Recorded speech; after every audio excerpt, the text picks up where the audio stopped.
আমারও পড়ানো যাহা খায়ের নতুন একটা এপিসোড নিয়ে চলে এলাম আপনাদের কাছে।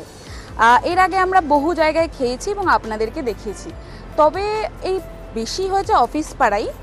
এইবারে আমরা দেখাবো মানে রাস্তায় তো খাওয়া দাওয়া প্রচুর আছে, মানে খাচ্ছি কিন্তু গরমে আবার দরদর করে ঘামছি, তার উপরে টাকাও যাচ্ছে, এদিকে খেয়ে ঠিক ভালো লাগছে না, ধুলো চারিদিকে।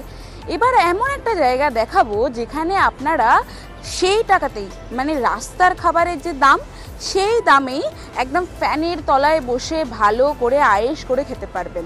জায়গাটা বুঝতে পারছেন? দেখাবো ওয়েবেল ভবনের আহারের ইতিকথা। চলুন ঘুরে আসি।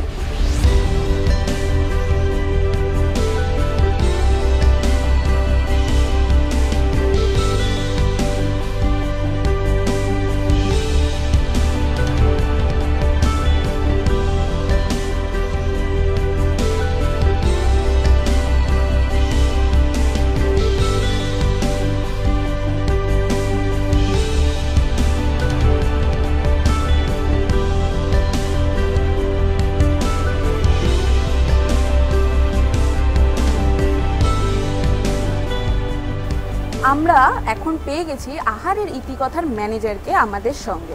আমি ওনাকে কয়েকটা প্রশ্ন করে নেব এই রেস্টুরেন্ট বা হোটেল যেটাই বলেন সেটা সম্পর্কে। তো কতদিন হলো আপনাদের এই পাইস হোটেলটা?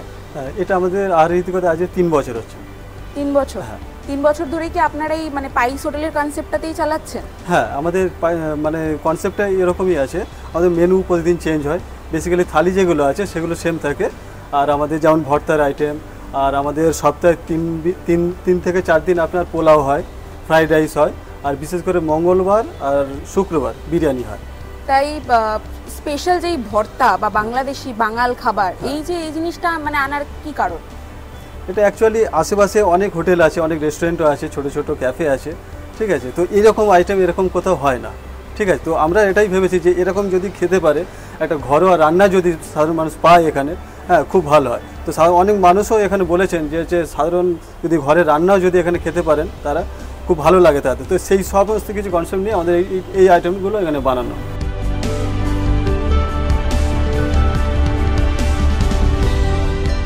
প্রচুর খাবার টেবিলে, পুরোটা আমার পক্ষে খাওয়া পসিবলই না।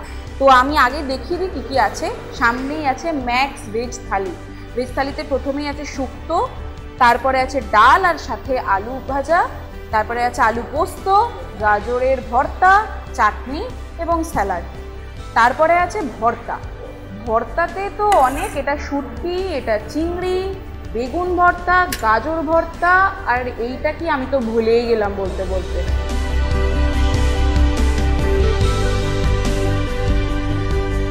সামনে রয়েছে আর একটা কম্বো বাসন্তী পোলাও, আর এটা ধনিয়া চিকেন, ধনেপাতা আর লঙ্কা দিয়ে একটা চিকেনের রেসিপি। মাছের মধ্যে আজকে আছে হলো পাবদা, সর্ষে দিয়ে পাবদা আর বোয়ালের ঝাল। সব আইটেম আমার পক্ষে খাওয়া পসিবল না, তাও কিছু কিছু খাবো। তবে আপনাদেরকে স্পেসিফিক্যালি দেখাবো হলো চিংড়ি মাছের ভর্তা। মানে শুনেই আমার জিভে জল চলে আসছে। একটুখানি নিয়ে গরম ভাতে মেখে টেস্ট করব।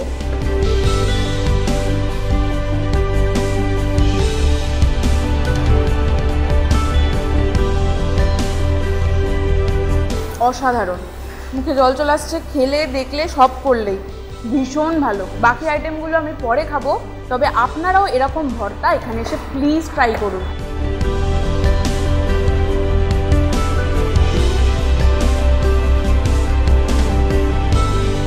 দেখালামই টেবিল ভর্তি খাবার। চিংড়ির ভর্তা দিয়ে শুরু করলেও সেইগুলো সব খেয়ে আমি জাস্ট হাঁপিয়ে বসে পড়েছি। এবার আপনারাও যান আহারের ইতিকথা, নিজেরা ঘুরে দেখুন কেমন লাগছে জানান। ক্যামেরায় দেবস্মিতা দাসের সাথে আমি সুকৃতিকা দাস, জি 24 ঘন্টা ডিজিটাল।